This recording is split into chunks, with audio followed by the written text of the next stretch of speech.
Hello everybody, I'm here to discuss a very important article in The Hindu which was there a couple of days back. Article saying why has Eastern Nagaland got autonomy?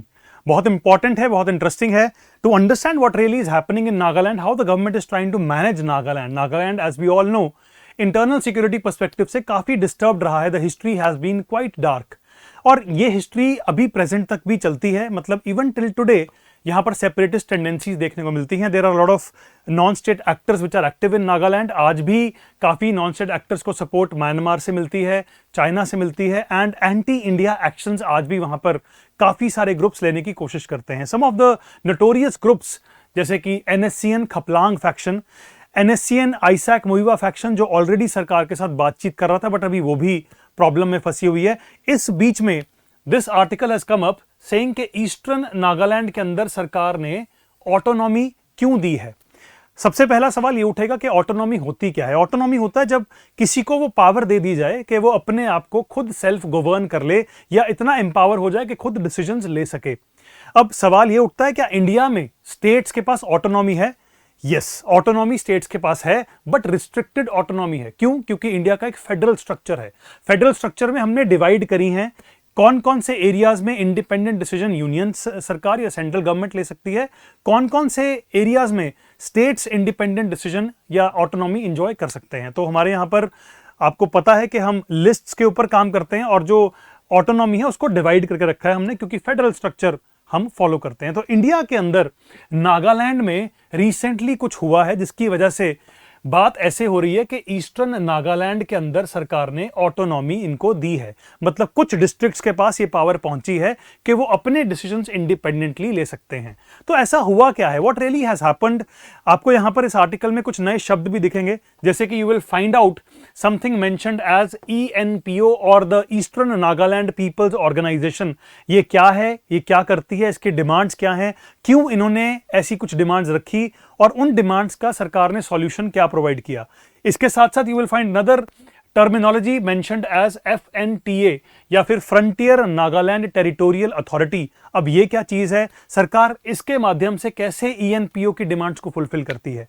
So this entire discussion we will have and I will try to explain what really has happened in Nagaland, how can it improve the situation of Nagaland. और ये model जो हम नागालैंड में experiment कर रहे हैं, जो कई बार इसके लिए शब्द यूज किया जाता है डेवोल्यूशनरी ऑटोनॉमी, इसको कैसे यूज करके हम बाकी जगह पर भी इंप्लीमेंट कर सकते हैं. How can this become a model of governance in North East India. So मेरे साथ एंड तक जुड़िए, इस प्रॉपर आर्टिकल को डिटेल में समझेंगे, सारे पहलुओं को समझेंगे. Just watch this video till the end.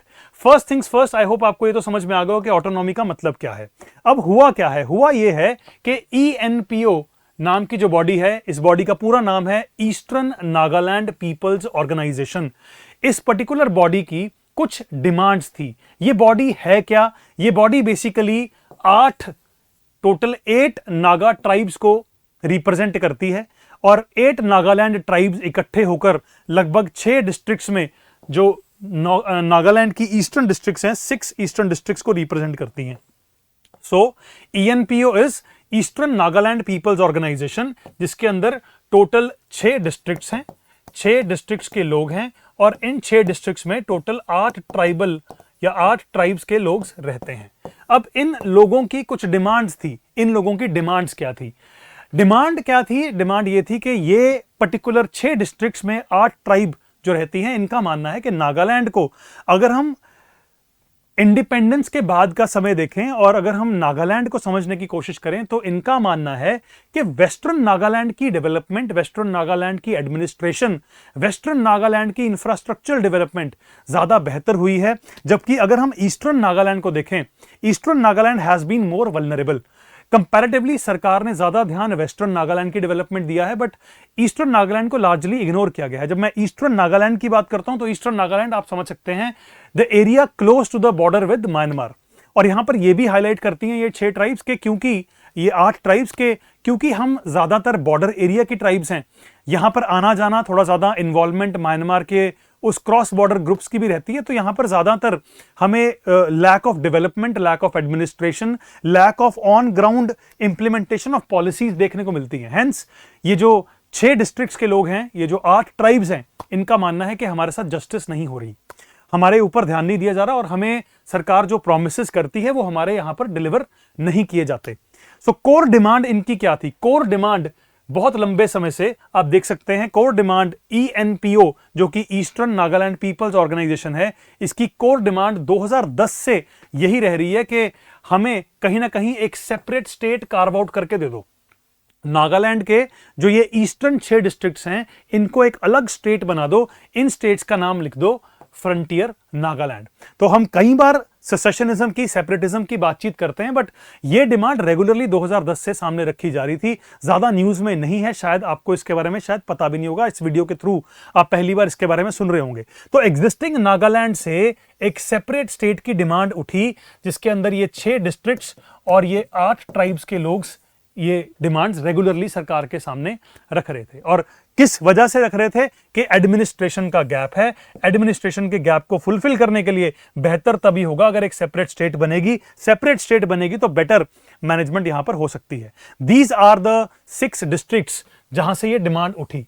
कौन कौन सी? मौन, नोकलक, शामातोर, किफीर, लोंगलेंग या फिर तुनसांग। ये जो 6 डिस्ट्रिक्ट्स हैं, इन सब 6 डिस्ट्रिक्ट्स के लोगों की एक कॉमन बॉडी है ENPO, eastern Nagaland people's organisation. Getting the point? अब ये जो पूरी की पूरी 6 डिस्ट्रिक्ट्स हैं, यहां पर रहने वाली 8 ट्राइब्स हैं। इन 8 ट्राइब्स का नाम क्या है? चांग, खियामनियुंगन, कोन्याक, फोम, संगतम, यिमख्विंग या तिखीर। ये कुछ इंपॉर्टेंट ट्राइब्स हैं जिन्होंने मिलकर ये बॉडी बनाई है। ये बॉडी है क्या? ये बॉडी बेसिकली एक सिविल सोसाइटी है। सिविल सोसाइटी है जो बेसिकली प्रेशर ग्रुप की तरह काम करती है। लोगों के साथ जो गलत हो रहा है, सोसाइटी के साथ जो चीजें पूरी नहीं हो रही, सरकार के जो प्रॉमिसेस हैं वो डिलीवर नहीं हो रहे, उन चीजों के बारे में, मुद्दों के बारे में आवाज उठाती है, सरकार पे प्रेशर बनाने की कोशिश करती है। तो सरकार के ऊपर रेगुलरली ENPO का प्रेशर था कि हमारे लिए इन एरियाज के अंदर बेटर एडमिनिस्ट्रेशन के लिए सरकार कोई ना कोई सॉल्यूशन निकाले, हमें किसी ना किसी तरीके से बेटर एडमिनिस्ट्रेशन का रास्ता दिखाए। और इसका इनको एक ही रास्ता दिख रहा था, वो क्या था? सेपरेट स्टेट बनाना। सेपरेट स्टेट का नाम ये फ्रंटियर नागालैंड रखना चाह रहे थे। तो सरकार regularly, government was having discussions with them कि कैसे इनकी इस डिमांड को पूरा किया जा सके। कहीं ऐसा ना हो कि इन एरियाज में से भी कोई नॉन स्टेट एक्टर ग्रुप निकले और वो इंडिया के अगेंस्ट या नागालैंड के अगेंस्ट किसी तरह के इंटरनल सिक्योरिटी प्रॉब्लम्स का एक इशू बन जाए। सो हुआ क्या है? हुआ यह है कि फरवरी में, in this current month itself, government of India took it very seriously and government of India ने, नागालैंड की सरकार ने मिलकर, so 2 governments, government of Nagaland and government of India together came and talked to the representatives of ENPO। जो eastern Nagaland people's organisation है, ENPO के साथ बातचीत हुई और एक ट्राई पार्टी एग्रीमेंट साइन हुआ है 5 फरवरी को।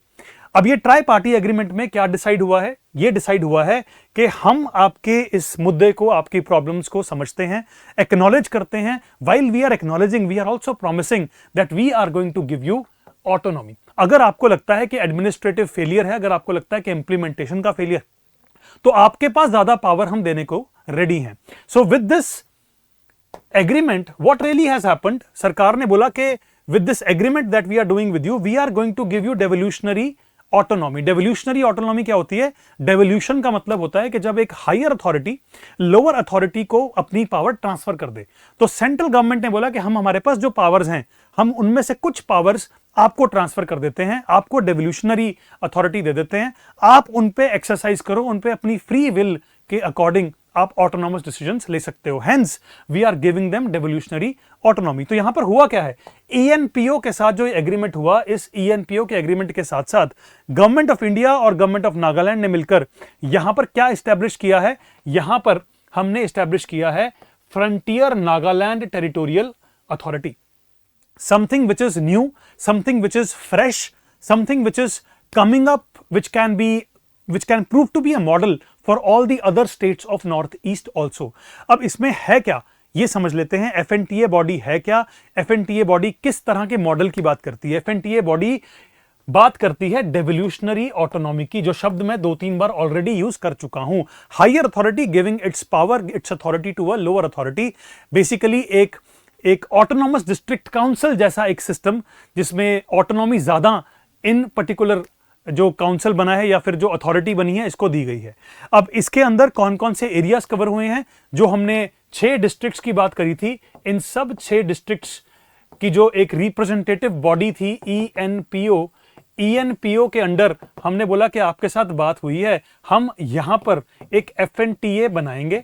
एफएनटीए का मतलब फ्रंटियर नागालैंड टेरिटोरियल अथॉरिटी बनाएंगे। बेसिकली ये मॉडल होगा, मॉडल किस चीज का? ये होगा model of autonomous governance.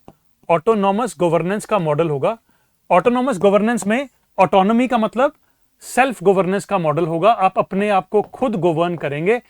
But अभी तक गवर्नेंस के लिए आपके पास ज्यादा सब्जेक्ट्स नहीं थे, तो व्हाट वी विल डू, हम आपको ज्यादा पावर देने के लिए ऐसे कुछ 46 सब्जेक्ट्स हैं जो हम शॉर्टलिस्ट करके आपको देंगे, जिसमें you will have the power to make all the changes, you will have the power to decide what you want according to your customs, according to your traditions, ताकि आप अपने ट्राइबल वे ऑफ लाइफ भी manage कर सकें और अपने issues को भी देख सकें, संभाल सकें।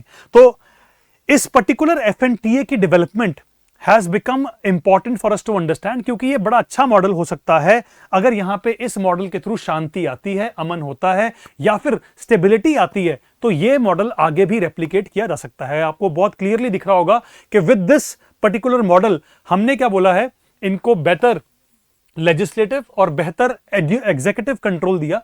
46 सब्जेक्ट्स पे इनको बोला कि आप अपने हिसाब से जो पावर्स हैं उनको एक्सरसाइज कर सकते हैं, जो भी लेजिस्लेटिव पावर्स हैं आपको उनको एक्सरसाइज करना है। कौन कौन से areas, for example land use हो गया, या फिर एग्रीकल्चर के एरिया में कोई पर्टिकुलर लॉ बनाना हो गया, रूरल डेवलपमेंट के ऊपर लॉ बनाना हो गया, इंफ्रास्ट्रक्चर से रिलेटेड कोई लॉ बनाना हो गया, तो the power will rest with the FNTA. FNTA can decide, FNTA can make the decisions tailored according to their own needs. अपनी ट्राइब्स की नीड्स को समझे, उसके अकॉर्डिंग आप डिसाइड कर लें। इसके अलावा बहुत इंपॉर्टेंट पॉइंट, काफी बार ये हाईलाइट किया गया कि फंडिंग नहीं मिलती ईस्टर्न नागालैंड को, फंडिंग रुक जाती है वेस्टर्न नागालैंड की डेवलपमेंट के लिए। Hence FNTA will also have the power of financial independence. इसके अलावा एमएचए ने बहुत क्लियरली बोला है, क्योंकि एमएचए सेंटर स्टेट रिलेशंस भी देखती है, इंटरनल सिक्योरिटी भी देखती है, तो एमएचए सबसे इंपॉर्टेंट बॉडी है, सबसे इंपॉर्टेंट मिनिस्ट्री है जो इस तरह के इश्यूज को सॉल्व करती है। एमएचए ने क्या बोला, हम पूरा एक्सपेंडिचर करने के लिए रेडी हैं। अगर आप अथॉरिटी के एस्टेब्लिशमेंट की बात करते हो, we will have to make all the expenditure and we are ready for all those expenditures. हम डेडिकेटेड फंड देंगे इस रीजन को, जो ईस्टर्न नागालैंड होगा, डेडिकेटेड फंड्स पहुंचाए जाएंगे। Whatever projects which have been stalled till now, जो आपको लगता है कि इमीडिएट बेसिस पर पूरे होने चाहिए, we will make all the efforts to ensure a dedicated flow of funds to the region. एक और बहुत अच्छी चीज जो यहां पर हुई, आई थिंक आप सबको ये मालूम होगा कि नागालैंड की प्रिजर्वेशन के लिए, नागालैंड की पूरी आइडेंटिटी को प्रिजर्व करने के लिए हमने आर्टिकल 371 सब क्लॉज ए दिया है, नागालैंड को स्पेशल प्रोविजन दिया है। और आर्टिकल 371 ए भी बड़ा इंपॉर्टेंट आर्टिकल है, which talks about a lot of important things. For example ये बोलता है कि स्पेसिफिकली अगर सेंट्रल गवर्नमेंट की बात करें, सेंट्रल गवर्नमेंट ऐसा कोई भी लॉ नहीं बना सकती स्पेसिफिकली जो नागालैंड की कुछ 3-4 चीजों को अफेक्ट कर दे, और इन 4 चीजों को समझना बड़ा इंपॉर्टेंट है। फॉर एग्जांपल कोई ऐसा लॉ नहीं बन सकता जो इनके रिलीजियस प्रैक्टिसेस को हर्ट करे, कोई ऐसा लॉ नहीं बन सकता जो इनके कस्टम्स को अफेक्ट करे, कोई ऐसा लॉ नहीं बन सकता जो इनकी रिलीजियस प्रैक्टिसेस को अफेक्ट करे, कोई ऐसा लॉ नहीं हो सकता जो इनकी कस्टमरी जस्टिस को इंपैक्ट करे। सो इनकी प्रिजर्वेशन के लिए, इनकी कल्चरल हेरिटेज को मेंटेन करने के लिए हमने आर्टिकल 371 ए इनको दिया। और ये जो पर्टिकुलर हमने ऑटोनॉमी दी है, हमने बोला कि इवन इस ऑटोनॉमी के बावजूद article 371 will stay as it is. मतलब अगर आप देखें कि इसके साथ साथ आर्टिकल 371 ए को कोई इफेक्ट नहीं होगा, वो स्टिल ऐसे का ऐसा ही रहेगा। आपके पास अथॉरिटी, ऑटोनॉमी भी ज्यादा चली गई, इसके अलावा आपके पास 371 ए भी रहा, तो आपके पास अब डबल पावर लॉक मैकेनिज्म है। आपको पहली बात तो सारे डिसीजन मेकिंग खुद करनी है, लेजिस्लेटिव पावर आपके पास है। दूसरा, सेंट्रल गवर्नमेंट कुछ कर भी नहीं सकती, जो 4 सबसे इंपॉर्टेंट मुद्दे होते हैं ट्राइबल लोगों के। तो डबल लॉक मैकेनिज्म से इनको और भी ज्यादा सुकून मिलेगा। सिक्योरिटी एंड स्टेबिलिटी के लिए यह भी बोला गया है कि this can act as a pacifier. मतलब इन लोगों के लिए, जिस तरह से हम देखते हैं ना, कई बार बच्चा जब बहुत इरिटेटेड होता है, छोटा बच्चा, उसके मुंह में पैसिफायर डाल देते हैं कि उसकी इरिटेशन कम हो जाएगी। So this particular understanding between the groups will give like a feeling of a pacifier for the entire region, कि ये चीज इन लोगों को ज्यादा अथॉरिटी देगी, ज्यादा पावर देगी, ज्यादा ऑटोनॉमी देगी। तो इस चक्कर में हो सकता है कि जो भी नेगेटिव थॉट्स इन लोगों के माइंड में हो, जो एंटी इंडिया थॉट्स इनके माइंड में हो, या फिर किसी तरह से अगर ये किसी इंसर्जेंसी टाइप मूवमेंट के बारे में सोच रहे हो, तो विद दिस एफर्ट ये ऐसा नहीं होने देंगे, सरकार का अनुमान है। तो यहां पर आर्टिकल खत्म होता है। तो आई होप आपको समझ में आया होगा कि क्या होने वाला है नागालैंड में, किस तरह से ये मॉडल हम इंप्लीमेंट करेंगे। Under this article also what I highlighted is कि ऐसे आर्टिकल्स में यूजुअली अगर आप आंसर राइटिंग करने लगे तो अच्छा होगा अगर आप अच्छे अच्छे कीवर्ड्स यूज करें। देखिए जैसे हमने डिस्कस किया devolutionary autonomy, it's a very good keyword which can be directly use in the mains paper. Autonomy within a state, हम उसकी भी बात कर सकते हैं, उसका भी बहुत परफेक्ट एग्जांपल है। इसको कई बार सब स्टेट गवर्नेंस भी बोला जा सकता है, इसको कई बार ये भी बोल सकता है it's a tactic to prevent alienation of tribals, क्योंकि कई बार ऐसा होता है कि ट्राइबल्स को एलियनेशन फील होती है कि हमारे कस्टम्स नहीं हमें मैनेज करने दे रहे, हमारे रिलीजियस अफेयर्स के अंदर एंट्री कर रही है, स्टेट हमें अच्छे से अपने आप को एक्सप्रेस नहीं करने दे रही, हमारी कल्चर की, हमारी लैंग्वेज की प्रोटेक्शन नहीं हमें फील हो रही। तो it is a good step to prevent alienation of tribals. It is a good step wherein we can see the idea of decentralized governance. Even जिन एरियाज में यूनियन ने लॉ बनाने थे, वो भी स्टेट के अंडर एक सब स्टेट क्रिएट करके एक अथॉरिटी को पावर्स दी गई हैं। तो ये सारे कीवर्ड्स आप यूज कर सकते हैं। अगर इनमें से किसी भी कीवर्ड के ऊपर आपको कोई भी कंफ्यूजन हो तो आप कमेंट सेक्शन में लिखिए, I will be replying there and I will be trying to make it clear to you. ऐसी और वीडियोस के लिए please subscribe to the channel. I hope you liked this video. Thank you and take care.